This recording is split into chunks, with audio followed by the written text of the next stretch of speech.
130 élus français et belges se sont réunis à Saint-Amand-les-Eaux pour réfléchir sur l'avenir du parc naturel transfrontalier du Hainaut. Ce territoire engage aujourd'hui 97 communes de part et d'autre de la frontière, classées parc naturel, notamment pour leur richesse en termes de biodiversité. Mais les fonds européens qui soutiennent largement les actions menées dans ce territoire seront demain réservés aux espaces ayant un projet construit et mobilisant les citoyens.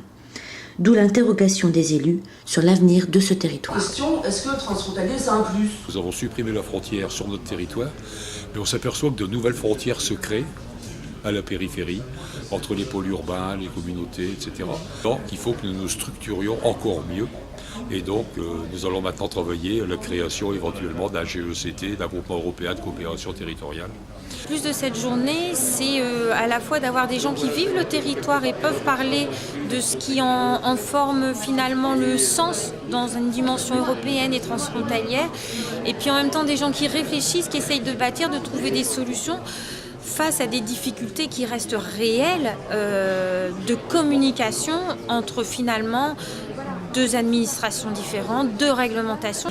Alors la tectonique des territoires, c'est une manière de simplifier quelque part la complexité des couches de gouvernance, des couches de gestion publique qui existent au niveau des territoires.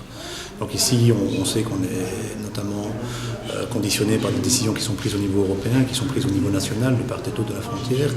Et puis on a toute l'échelle très dynamique, très vivante, très chaotique même, mais de manière positive, des territoires de projet. Les contrats de rivière, les parcs naturels, les communautés de communes, les pays en France, tous ces territoires qui sont dynamiques. Et ceux-là aussi sont une couche intéressante qui doit rester en mouvement et dynamique. Il faut que les deux régions se parlent pour que leurs priorités résonnent l'une l'autre. L'après-midi, les élus français et belges sont allés sur le terrain voir des actions concrètes menées en transfrontalier.